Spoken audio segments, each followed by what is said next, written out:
ಇವಾಗ ರಾತ್ರಿ 11:30 AM. ಇವಾಗ ವೈಟ್ ಸಾಸ್ ಪಾಸ್ತಾ ಮಾಡ್ಬೇಕಂತ ಅನ್ಕೊಂಡಿದೀವಿ. ಇದು ನಾನು ಮನೇಲಿ ಮಾಡ್ತಿರೋ ಫಸ್ಟ್ ವ್ಲಾಗು. ಸೊ ಬನ್ನಿ ನೋಡೋಣ ನಮ್ಮ ಪಾಸ್ತಾ ಹೆಂಗೆ ಮಾಡ್ತೀವಿ. ಇವಾಗ ಸದ್ಯಕ್ಕೆ ಪಾಸ್ತಾ ಇರೋದು ಇಷ್ಟೇ. ನಮ್ಮೂರಲ್ಲಿ ಝೆಪ್ಟೋ ಝೊಮ್ಯಾಟೊ ಹಾಕಿ ಇವಾಗ ಇದನ್ನ ಬಾಯ್ಲ್ ಮಾಡ್ಕೊಳ್ಳೋಣ.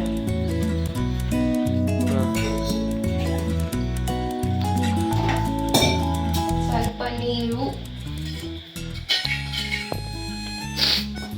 ಸ್ವಲ್ಪ ಉಪ್ಪು ಮತ್ತೆ ಪಾಸ್ತಾ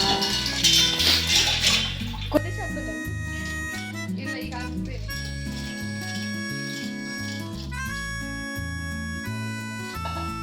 ಇದೊಂದು 5 minutes ಫುಲ್ ಬಾಯ್ಲ್ ಆಗಲಿ. ಅಷ್ಟೊಳಗಡೆ ಈ ಕಡೆ ವೈಟ್ ಸಾಸು ಮತ್ತೆ ಏನು ಬೇಕು ಪ್ರಿಪ್ರೇಷನ್ ಮಾಡ್ತೀನಿ. ಗೈಸ್, ವೈಟ್ ಸಾಸ್ ಪಾಸ್ತಾ ಮಾಡ್ತಿರೋದ್ರಿಂದ ಹಾಲಂತೂ ಬೇಕೇ ಬೇಕು. ಸೊ ಹಾಲಿಗೂ ಕಾಯಕ್ಕಿಡ್ತಿದ್ದಾನೆ. ನಮ್ಮ ಅಣ್ಣನೂ ನನಗೆ ಬಂದು ಹೆಲ್ಪ್ ಮಾಡ್ತಿದ್ದಾನೆ.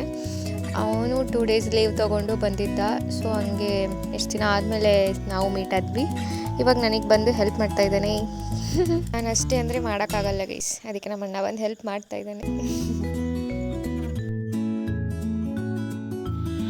ಈ ಕಡೆ ಹಾಲು ಕಾಯಕ್ಕೆ ಇಟ್ಟಿದ್ದೀವಿ, ಈ ಕಡೆ ಪಾಸ್ತಾ ಬಾಯ್ಲ್ ಮಾಡಕ್ಕೆ ಇಟ್ಟಿದ್ದೀವಿ. ಇಲ್ಲಿ ಅದಕ್ಕೇನು ಬೇಕು ಒಗ್ಗರಣೆ ಎಲ್ಲ ಹಾಕೋಣ. ಸನ್ಫ್ಲವರ್ ಆಯಿಲ್ ಯೂಸ್ ಮಾಡ್ತಿದ್ದೀವಿ ಗೈಸ್.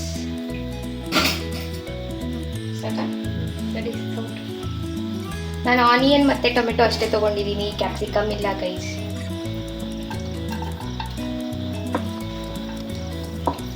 ಇದನ್ನ ಫ್ರೈ ಮಾಡ್ಕೊಳ್ಳೋಣ. ಗ್ಯಾಸ್ ಹಚ್ಚಿಲ್ಲ.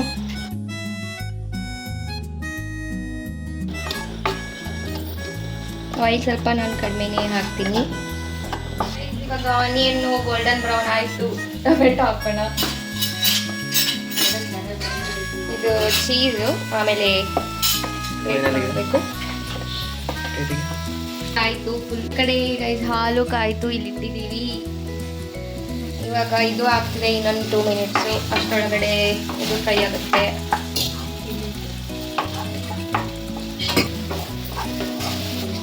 ಇವಾಗ ಹಾಲು ಹಾಕೋಣ. ಸಾಕಷ್ಟು ಸಾಕು ಅನಿಸುತ್ತೆ. ಇವಾಗ ಟೈಮು 11:30. ಇನ್ನೊಂದು 20 minutes ಅಲ್ಲಿ ಆಗುತ್ತೆ. ಸೊ ಇದು ವೈಟ್ ಸಾಸ್ ಪಾಸ್ತಾಗೆ ಕ್ರೀಮಿ ಟೆಕ್ಸ್ಚರ್ ಬರಬೇಕು. ಸ್ವಲ್ಪ ಮೈದಾ ಹಾಕ್ತಿದ್ದೀನಿ, ಆಮೇಲೆ ಮಿಲ್ಕು, ಚೀಸ್ ಇದೆಲ್ಲ ಹಾಕಿರ್ತೀವಲ್ಲ. ಸೊ ಕ್ರೀಮಿ ಟೆಕ್ಸ್ಚರ್ ಬರುತ್ತೆ, ಫುಲ್ ಚೆನ್ನಾಗಿ ಟೇಸ್ಟ್ ಬರುತ್ತೆ. ಕ್ರೀಮ್ ಥರ ಕನ್ಸಿಸ್ಟೆನ್ಸಿ ಈ ಥರ ಆಗಬೇಕು. ಮೈದಾ ಹಿಟ್ಟು ಸ್ವಲ್ಪ ಹಾಕ್ತೀವಿ ಅಷ್ಟೇ, ಒಂದು ಸ್ಪೂನ್ ಅಷ್ಟೇ. ಸೊ ಒಂದು 2 minutes ಇದು ನೀಟಾಗಿ ಮಿಕ್ಸ್ ಆಗಬೇಕು. ಅಷ್ಟೊತ್ತಿಗೆ ಇದು ಪಾಸ್ತಾನು ಫುಲ್ ನೀಟಾಗಿ ಬಾಯ್ಲ್ ಆಗಿತ್ತು, ಸಾಫ್ಟ್ ಆಗಿತ್ತು. ಇವಾಗ ಇದನ್ನು ಸಾಸ್ ಮಾಡಿದ್ದೀವಲ್ಲ ವೈಟ್ ಸಾಸು, ಅದಕ್ಕೆ ಹಾಕಿ ಮಿಕ್ಸ್ ಮಾಡೋಣ. ಅಷ್ಟರಲ್ಲಿ ನಾನು ಇಲ್ಲಿ ಚೀಸ್ ಅದನ್ನು ಗ್ರೇಟ್ ಮಾಡಿಕೊಂಡು ಇದಕ್ಕೆ ಹಾಕಿದೆ.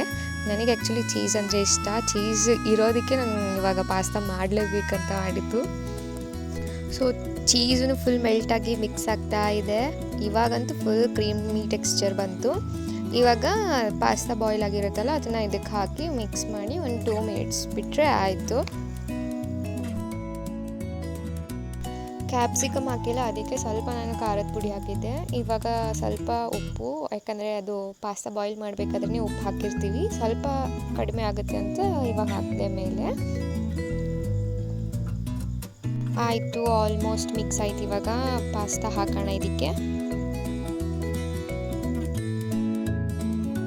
ನಾನು ವೈಟ್ ಸಾಸ್ ಪಾಸ್ತಾ ಮಾಡ್ತಿರೋದು ಈ ಥರ ಮಾಡ್ತಿರೋದು first time. Red sauce pasta ಮಾಡಿದ್ದೆ, ಆಮೇಲೆ ಅದು ರೆಡಿ ಪಾಸ್ತಾ ಸಿಗುತ್ತಲ್ಲ ಅದು ಮಾಡಿದ್ದೆ. ಬಟ್ ಫುಲ್ಲು ಈ ಥರ ವೈಟ್ ಸಾಸ್ ಪಾಸ್ತಾ ಮಾಡಿದ್ದು ಅದು ಇವತ್ತು. ಅದು ಸ್ವಲ್ಪ ಇಂಗ್ರೀಡಿಯೆಂಟ್ಸಲ್ಲೇ ಮಾಡಿದ್ದೆ. ಟೇಸ್ಟಿಗೆ ವೇಟ್ ಮಾಡ್ತಾ ಇದ್ದೀನಿ, ಹೆಂಗೆ ಬರುತ್ತೋ ಗೊತ್ತಿಲ್ಲ. ನೋಡೋಣ ಟೇಸ್ಟ್ ಯಾವ ಥರ ಇದೆ ಅಂತ. ನೆಕ್ಸ್ಟು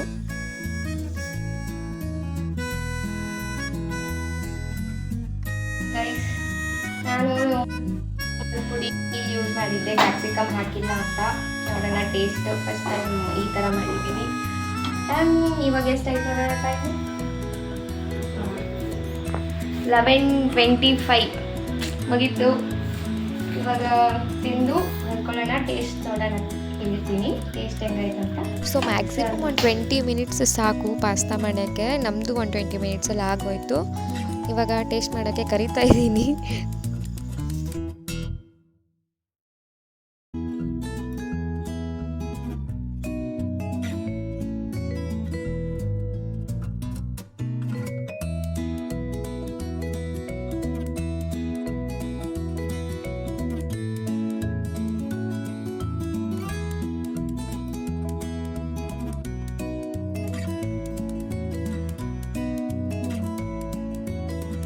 ನಾಟ್ ಬ್ಯಾಡ್ ಗೈಸ್, ತುಂಬ ಚೆನ್ನಾಗಿ ಬಂದಿತ್ತು ಆ್ಯಕ್ಚುಲಿ ಪಾಸ್ತಾ. ನನಗಂತೂ ಇಷ್ಟ ಆಯಿತು, ಆಮೇಲೆ ನಮ್ಮ ಮನೆಯದು ಎಲ್ರಿಗೂ ಇಷ್ಟ ಆಯಿತು. ನೆಕ್ಸ್ಟ್ ಟೈಮು ಇನ್ನೂ ಎಲ್ಲ ವೆಜಿಟೇಬಲ್ಸ್ ಏನೇನು ಬೇಕು ಅದೆಲ್ಲ ತೊಗೊಂಡು ಬಂದು ಮಾಡೋಣ ಅಂತ ಹೇಳಿದ್ರು. ನಿಜ ಚೆನ್ನಾಗಾಗಿತ್ತು. ತಗೊಳ್ಳಿ, ನೀವು ಟೇಸ್ಟ್ ಮಾಡಿ.